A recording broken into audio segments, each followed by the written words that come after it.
So mga ka-Antrep, good afternoon po sa ating lahat. So ayan, nandito nga kami ngayon sa city, kaya kami na rin ang nag-pick up ng aming mga pangarga na hindi nakarga nakaraan ng tracking. So sobra ito kasi hindi nadala ng tracking, kaya kinarga na lang din namin dito sa aming pick up. So by the way, itong aming pong pick up ay ginagawa talaga namin itong kargahan.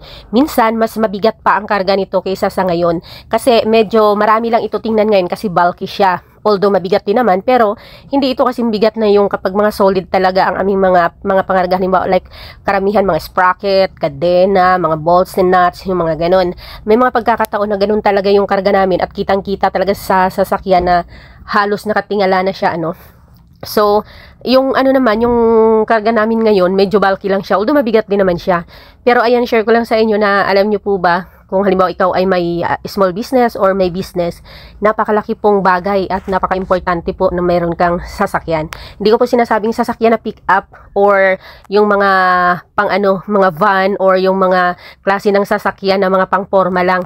Ibig ko pong sabihin, yung bang sasakyan, halimbawa mayroon kang tricycle, mayroon kang top down, mayroon kang multicab, o kaya mayroon kang 3 wheels, yung kahit na para magamit mo sa iyong negosyo, pang transportasyon. Kasi halimbawa, ganyan, kung hindi man ganito yung business mo, mamamalengke ka sa mga sari-sari store mo, sa mga pangarga mo, hindi mo na kailangang magmamasahe or hindi mo na kailangang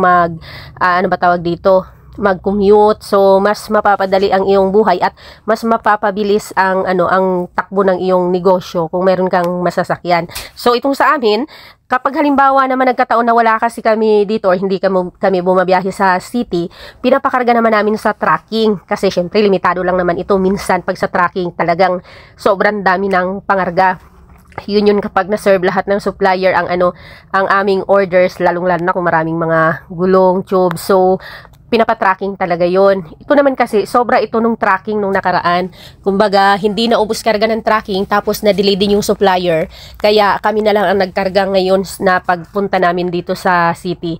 Ayan, yung hinihila-hila ko, pinapapakita ko po yung elasticity ng rubber nitong brand na to. Duramax po yan siya. So, maganda yan siyang yan. Ang karga namin, actually 12-12 yan, na 4.10 by 18, at saka 350 by 17. Kaya lang, 6-6 na lang ang kinarga namin, pinabalik namin sa loob ng bodega yung iba kasi hindi na nga kakasya. Tapos, itong mga 40 naman, yung may balot, marami din yan siya. 24 pieces ang isang size lang. Yan, yung kulay green na yan, yung mga Safeway, yung 1990 niyan is 24 pieces. So, pinabalik din namin ang 12-12 lang yung kinarga namin kasi hindi na nga makakarga. Halos mapuno na ito. Pero mayroon pa kaming pangarga sa bahay. Nga pala, may pangarga pa kaming pipikapin dapat sa sa tracking na galing sa Manila. Yun naman ay mga mabibigat. Kaya hindi na lang namin kinarga dahil nga sa medyo alanganin na talaga kasi may mga pangarga pa rin yan kami doon sa bahay. Mayroon pa kaming mga yan doon, mga container. So tingin ko hindi na rin talaga namin yun makarga. Yung mga container nga yun pala is crudo yun siya, pang reserba namin doon sa aming truck na panel, yung delivery truck na hindi naman din namin nagagamit, pero ginagamit namin pag pumupunta kami sa beach. Yun yung sinasakyan namin kasi marami kaming mga daladalahan. At saka yung naman itong pangarga namin na ito ngayon, kung nakikita nyo, mayroong nasa baba, diba? Tapos binabalik kasi ina-arrange namin para talagang mapagkasya itong aming mga pangarga kasi pinabalik na namin yung mga mayroon pa yan kanina, ilang sako yun? 10 or 6 na sako ng mga tube. Pinabalik na lang namin sa loob ng bodega kasi hindi na talaga siya kakasya kahit anong gawin. Pagdating sa bahay, mayroon pa kaming pangarga dyan, yung mga damita namin, mga box na lagayan ng damit, mga bag-bag, ganun. So, yun na lang yung gagawa namin ng paraan na maibitin-bitin dyan sa gilid. Ang nga pala, ito nga, pick up tong gamit namin, pero alam niyo mga ka-Antrep, yung isang model ng Wild Track na 4x14, yung XLT ba yun? Yung meron sa gilid na kulay itim na madali siyang gumawa ng tali. Halimbawa, tatali ka, kagaya ngayon ito, struggle kami sa tali kasi walang yung gilid nitong aming Wild Track. So, buti na lang yan, nagagawa ng paraan ng mga mapagsingit-singitan o mapagtali-talian dyan. Hindi kagaya nung XLT. Actually, plano namin yung dati, yung palagyan ba siya ng sa gilid, ng mga bakal, para sana mas madaling magtali kapag may mga pangarga. Kaya lang, out of budget na. So, hindi na namin siya na bilihan. Mas mahal din kasi, mahal din ang aabutin niya. So, by the way, 7 years old na nga pala itong aming Wild Track na pick up na ito. So, 2018 namin ito siya nakuha. nahulugan. So, hulugan ito, 5 years, dumaan po siya ng pandemic.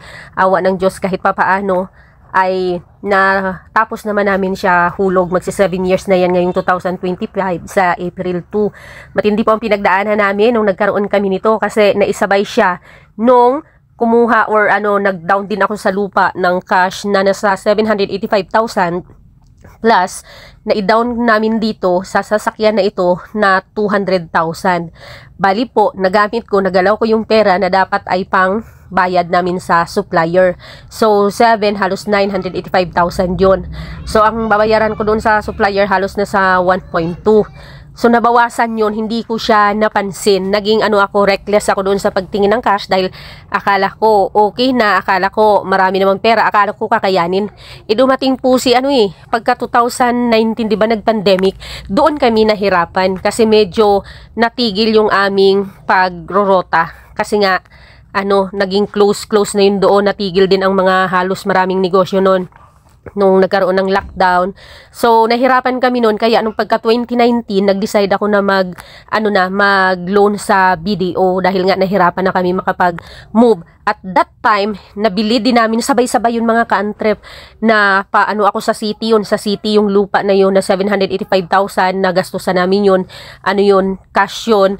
Tapos, napa-down ako ng 200,000 dito sa wild truck na ito. At that time, bago yan, sinundan, nabili namin yung lupa dito sa kinatatayuan ng namin ngayon, ng shop na branch. So, sabay-sabay yun siya, kaya halos talagang maubos yung pera. So, nawala sa isip ko yun, na yung mga pera na yun ay hindi ko dapat ginalaw kasi hindi pa pala amin yung lahat sa supplier, pambayad. Grabing lesson yan mga ka-antrep na maisishare ko sa inyo mga ka-antrep kasi nga, yung pera natin, akala natin napakaraming tingnan sa passbook natin, kaya minsan natitempt tayo na bawasan siya or ibili ng ganito, ibili ng ganun kasi akala natin yun pala mga ka-antrep, hindi pa pala nag-due yung ating mga na-checkehan doon. So mukat-mukat malalaman mo at the end na masu-short ka pala.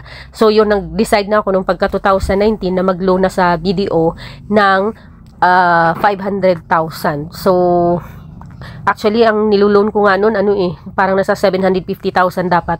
Pero hindi ako na-approve sa 750,000 dahil nga sa maliit na lang yung aking cash flow sa BDO. Hindi kagaya before na approve sana ako nung first offer sa akin way back 2015 na sana 15 or 16 na ma-approve ako ng 1 million. So, nung para dito sa sasakyan ay na yun siya, pang second loan. Tapos, ngayong 2024 last year, nag-loan nga pala ako mga ka-antrep ng 700,000 ulit.